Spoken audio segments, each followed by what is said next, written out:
Well, the design of the 8 to me is unlike any of the other cars that the company has built. If you look at the body style, that single A-pillar rising to no B-pillar down to that big fat C-pillar and the kink makes you know it's a BMW. The instrumentation inside reminds you that it's just like other BMWs, except that this one sets itself apart because it is so futuristic looking.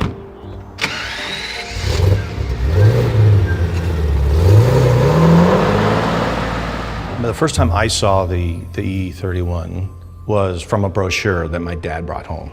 I think it was 1990, and he dropped by the dealer, right?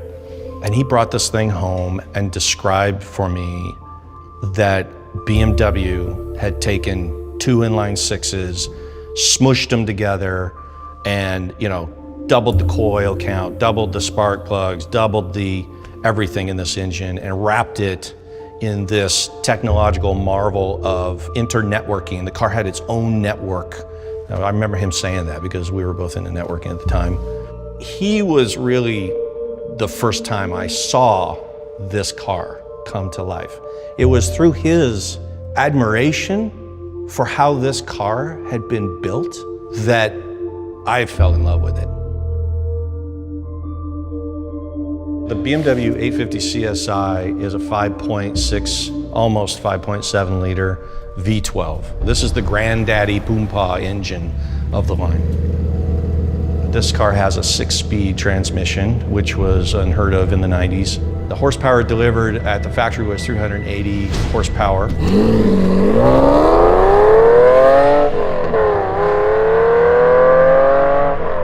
So after they built this block, the McLaren wanted an engine for their F1, and they came to BMW for it. And so this engine block found its way into the McLaren F1 eventually as the basis for that high-performance race car.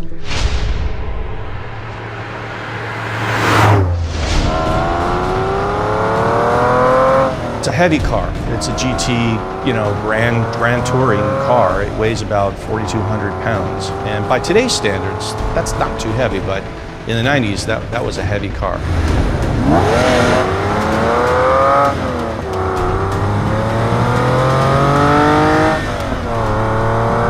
This car's suspension is a little tighter, its steering ratio is a little tighter.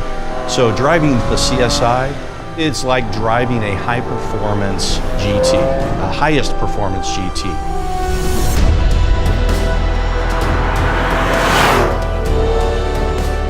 I remember driving this car down the hill behind a Mini in a rally, and they were quite surprised that I could stay on their tail the whole way down the hill. This car is my car. There's no other car for me. It makes me feel like James Bond driving this car. I mean, this car is the Bond car, or the Bruce Wayne car.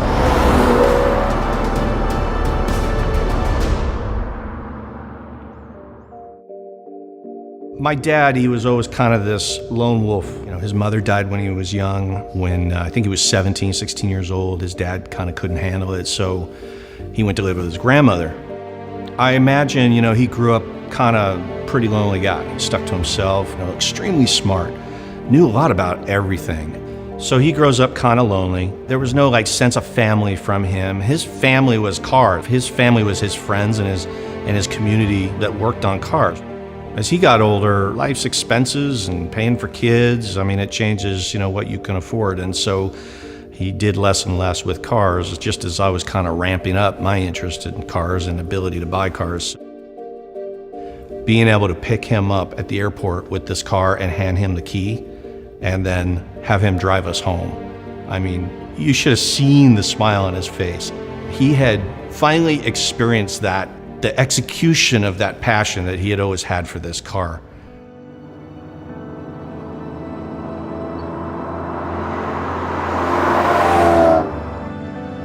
One of my most memorable experiences was taking my 850, all clean, shiny, to the hilt, in almost perfect condition. And you know, I got to go to the dealership to pick up a part. And I would come out, and the salespeople and the people looking at other cars surround it. They want to know about it. Is this a new model? The car, even today, looks as timeless as it did, as beautiful as it did when it was originally built. And people today mistake it for a 2017 or a 2018 car because you don't see them on the road.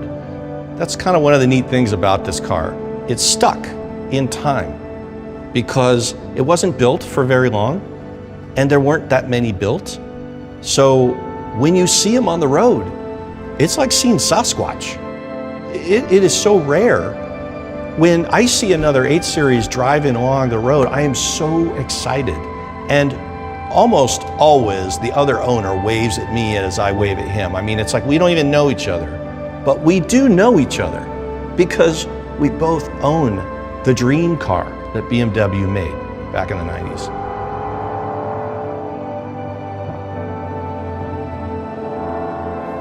It goes back to my dad. I mean, he was a dreamer about technology.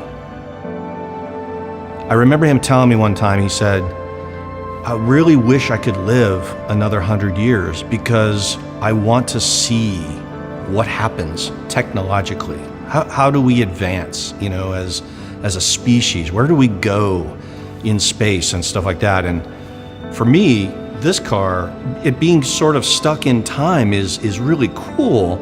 But I've always yearned to see what BMW would do with a revision, a 2020, a 2025 version of this car, and what kind of technology they would put in it. I mean, cars have become so advanced today. If my dad were alive today and he could see, you know, cars that are self-driving and running on batteries, I mean, he'd be so stoked.